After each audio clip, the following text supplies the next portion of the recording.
Hi, everyone. It's Anne. I'm just going to find my comments and then I'll put the camera on. Here we go. I think I just found it.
Fabric to the stabilizer that you need. Um, like a knit, if you're using a knit, you want to use, I use a fusible on the back of my knit so that it helps hold those stitches, and then I can use a tearaway or another cutaway in my hoop. Now, I'm not opposed to floating things, but when you float, you still need to secure your fabric onto your stabilizer. And as many times as I can, I try to put it in my hoop, but there's times things don't fit, or I don't, maybe it might leave a hoop burn or something like that. So I'll float it. And in those cases, I might use a bit of temporary spray.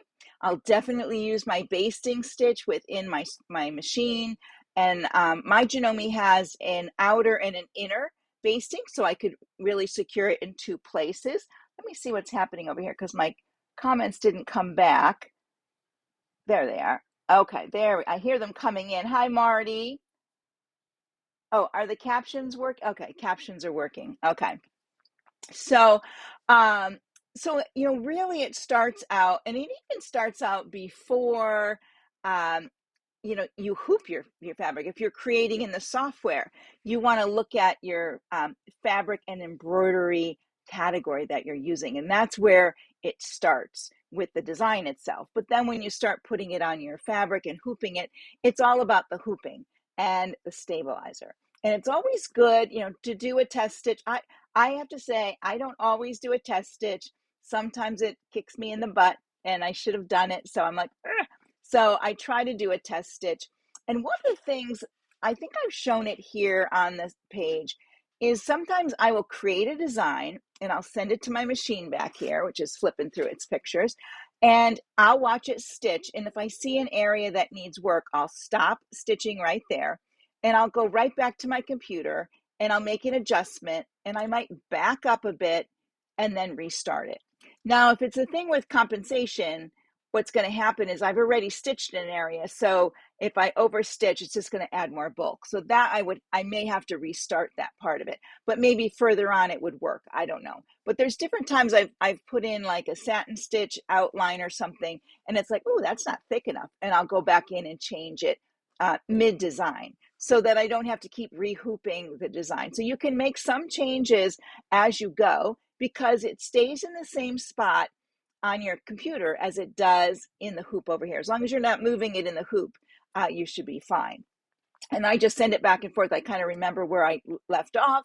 I write down that stitch number in my CM17. I have a little hashtag and a needle, and I could put in that stitch number and it'll jump to that stitch number, and then I adjust forward or back from there. So that helps save a lot of time sometimes, because you can get part way along and you're like, that part needs some work, and then you can work on it in your software. So let me see who else is out there. All right, I think we're doing good. All right, so let me go ahead and I'm going to go in.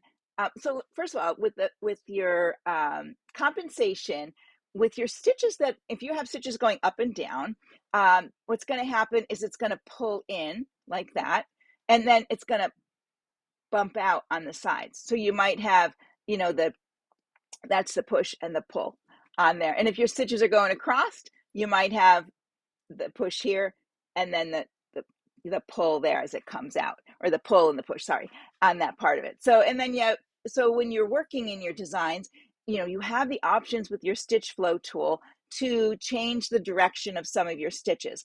If you're doing a lot of step fills in there and you don't want to line them all up going in the same direction, you might want to have them in different directions so that you can meter that out a little bit on where it's going to be.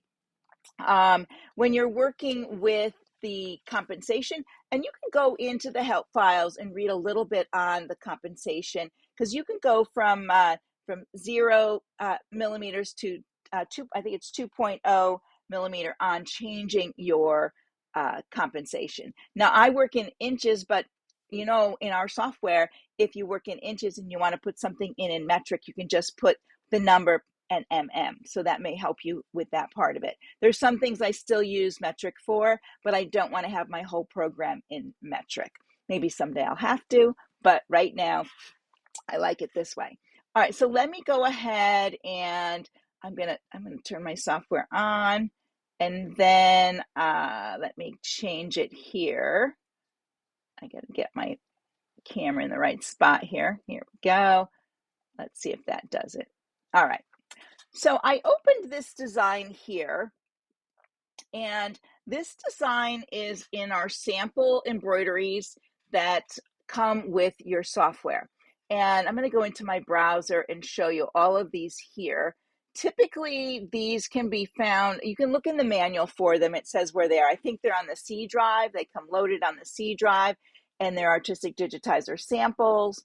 And you can, I moved mine to a different spot so I could find them. But I also, when I moved them to a different spot, I also opened them in my software, and I made them a favorite right here. So they're easy access. I didn't move them into the software. Okay, any of these folders here, they're still in their same places. This is just a quick access menu on that part of it. So that's where you get those. And there's lots of cute ones in here to play with. Different things you can work with in here. So I just picked a flower out of here. That's that one here. And I'm going to go back to it right here. Now it is a pretty, actually what I'm going to do is I'm going to get rid of this one because I was playing with that one. And I'm going to open it again. There we go. And it's a pretty small design. It's, let's see, it says it's like 2.5 by 2.5. But I'm going to zoom in on it like this so we can see it up close and personal. And I can see some spots here where it's not, can see around here, it's not covering all that well. All right.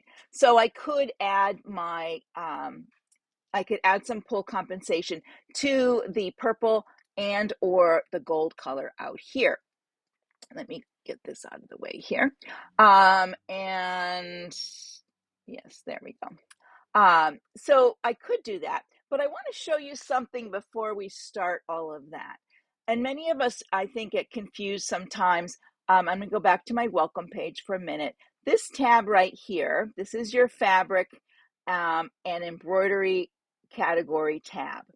Now, I typically have mine set on normal and none because I don't want any of these fabric graphics behind my work. That I can make them other colors, but I don't want that texture behind my work. And that's all that this does. Every fabric in here uses the parameters for normal, okay? And then if I change to, well, let's do this before I do that. I keep it on normal on my welcome page. So I'm going to say okay. And in your software in the manual, you can read what normal does. It presets your density, your compensation. It presets a lot of things for you so that it makes your designing and your work easier. But then if you're working on something different, that's maybe a thinner fabric or a different type of fabric, you can change it right at the workspace. So this design, as it comes in, is 9,600 stitches. So if I go up to my fabric and I decide, you know what, I want to do that with, maybe I'll go down to normal light, okay? And maybe I'm not using these fabrics, but I like the stitching of a normal light. It brings the stitching down.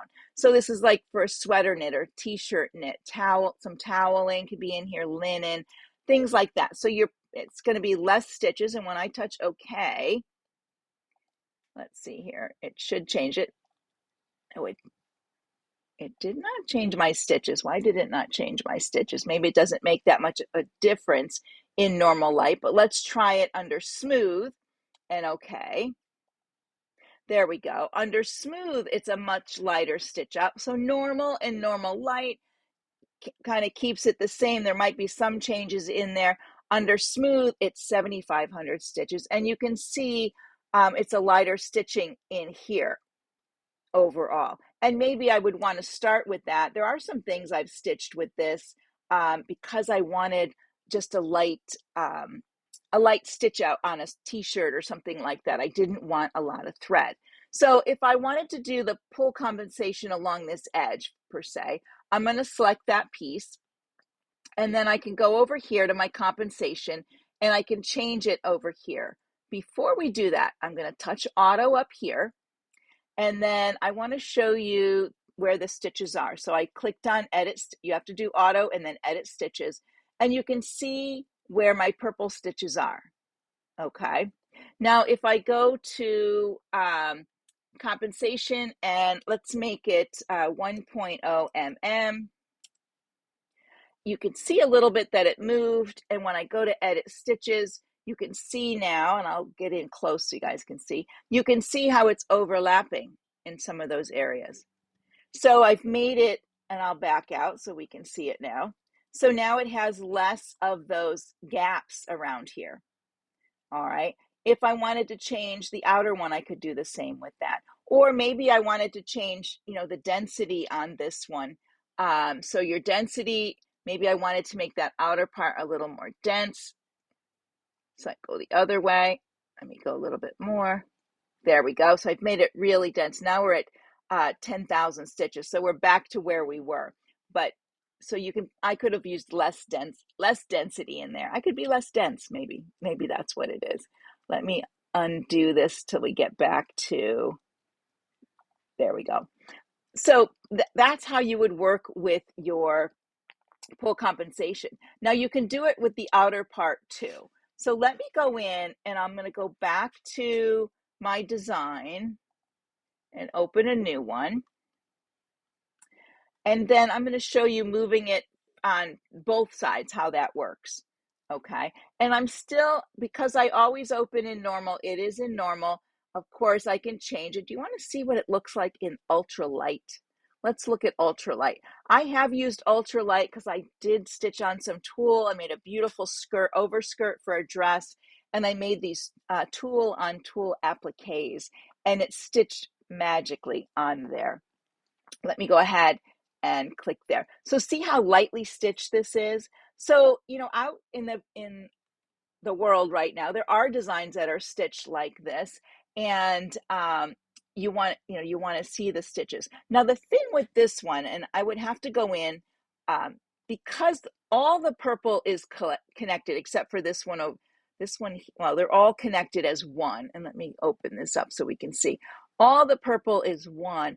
I might go in and break this apart and make each of those petals their own petal so that I could move the stitches to be in the same direction all the time going out. So see how these ones go across, and because they're looking at the whole section. So if I broke this apart, maybe I could do edit nodes, and I could maybe pull this down in here and adjust some of this like that.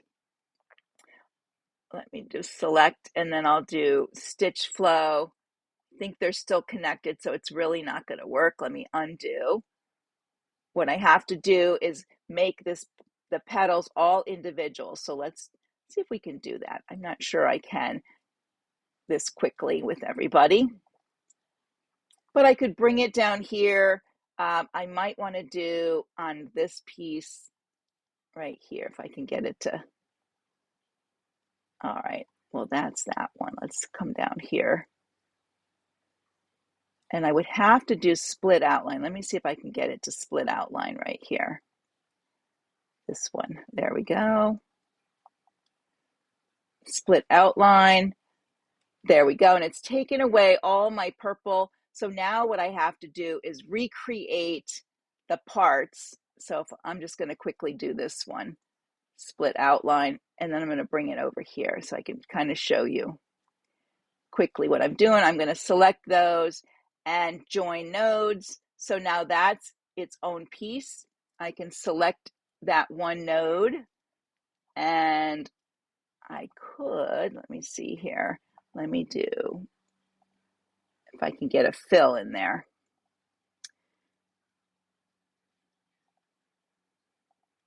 Well, not there. In this one, I need a step fill. Oh, I have to break these apart. But you could work through it and make your stitches work all the way around. In this case, I might do a little bit of drawing on my own for this one. So that's what it looks like if you use the different, I'm not going to save that one. If you go in and use different fabric, it's not really the fabric. People always ask me, what fabric should I pick? It's really looking at the category itself, because remember, all the fabrics in this category, this is normal, all use the same parameters. All the categories in ultralight, all of these fabrics, they all use the same parameters, and so forth. And even if we did heavy, that's a really heavy stitch on burlap and some of these fabrics. All of these fabrics would be the same. And if I go in here, you can see it's 10,000 stitches. I think we were at 9,600 before. And you can see it's much fuller. It only has a little spot maybe up here where there's a little bit of something happening. And if I wanted to change the stitches on that, let's do it on the outside one. If I go to the compensation, well, first of all, I always like to show you this way and show the stitches so you can see the stitches. Okay, they're just touching. And then if I go to compensation, and I'm just going to put it at 1.5 mm and see what we get. And stick away. There we go. And go back. So you can see when I put the purple on top, how much space there is now. So the gold color went underneath there for me. So it filled up that area. So sometimes when you see it on the screen, you can fix it before you get to doing it somewhere else. How's everybody doing with that? You sort of got an understanding of compensation, the push and the pull part. It does take a little bit of practice stitching out and looking at your work to see exactly what's going on with it. Now, our software is very smart, and that's why I wanted to show you how you use the fabric tab when you're developing your embroideries so that you can get a starting point that might be less stitches or better parameters for the type of stitching you want or the type of fabric that you're using. Okay. So that's how you kind of work with your fabric and the pull compensation and your embroidery category all in one. Now I want to go back over here to the browser for a minute. Maybe we'll work with the same one. But what I want to do is I'm going to go first. I want to look at a design. Let me see if this is the one well, maybe. These are all really well stitched. The problem is, I don't know where that came from. Maybe this one. So when I open this one, I am using normal and it's 4,000. It's a Jeff file. So if I change this to ultralight and okay, it doesn't change there it goes. It doesn't change my stitch count on a Jeff file. If you wanted to change a Jeff file, you would have to check your sections and convert them. And then now you can see it's much lighter in the stitching because I have it set on, I think, ultralight or let me see which one I set it on, ultralight. So you can see how that is. If I switch it back to normal and okay, you can see how it went back to the normal. But I had to take this piece and convert it to curves. Now, convert to curves, what it means is it's giving you the controls of everything in that section. So I typically don't, on a Jeff file or an embroidery file, I don't select all and convert the whole thing. Because if you did, let's go over here. Let me get the rest of it. If I convert all of it, what's left of it, and do convert to curves, sometimes it makes it a little more messy than I want to play with. Maybe I only want to change one or two parts of this. So remember, you can just select a part, maybe this under part here, I do want to have it to be less dense. And I could go up here into my fabric and I could automatically give it a less dense look just by changing the fabric. It won't change the other parts because they haven't given me access to them, just this part. And then I could come in here and maybe I could give it a different pattern in there, or I could keep it as a step fill and come over here, maybe my stitch flow. If I change the direction of my stitch flow, there we go, it would make a difference in how it looks. So that's sort of like two lessons in one on that part of it. Now, I don't see any comments out there, so hopefully everybody's understanding what's going on. Because I showed you two things: how to change your compensation, how to use your fabric and embroidery categories to work with, and also how to use your convert to curves. So convert to curves is really the probably the most confusing part, and maybe it's just because of the language. What does convert to curves mean? What it means is it's bringing it to a back to it like a vector, so it has its lines and curves, like when we talk about SVGs and things like that. So if I did this little part, let's convert that little part, and that made it a satin. You can see it here, and it's a little messy, but this is under light, so it's not very well stitched. But if I wanted to make it a step fill in there, or if I wanted to change the density in there, I could do that as well. And maybe I'll make it a satin now and make the density a little different. There we go. But it made it a lot thicker than the original. But it's giving you the opportunity to use your edit nodes. So I could edit the nodes, where here, if I select this guy here, let me go back up here. If I select this part and I do edit nodes, it won't let me edit nodes, but it will let me edit stitches. Let me change that to that. Grab that. It won't let me do edit nodes, but if I go back and select it, I can do edit stitches. Let me get back in here. There we go. And oh, there it is. Let me go in close. So I could move the stitches, which to me, it's hard to move all these little stitch points. You could select select them like that and then drag them out. So you could do things like that. So with an embroidery file, your option of adjusting the shape at all would be edit stitches. If you convert an embroidery file like this one, you can do edit nodes, or you can do your edit stitches. So you have both options. So edit nodes for me is more shaping, and it helps me change the shapes of things. And edit stitches would be my fine tuning part. So if I came across this and I'm like, what are those threads sticking up there? I would select this, and then I might take those stitches and move them back into place. Maybe not all of those. And I could click on one, hit shift, click on the second and the third and the fourth. So I only have those stitches, and I could move them back down, which I missed one. I could move them back into place.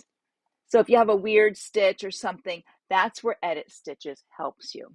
So quite a bit in this lesson on working with, even your working with creative designs. You have a lot more flexibility because you are the one in charge of either making the shape and then manipulating that. Let's see if I can make another shape.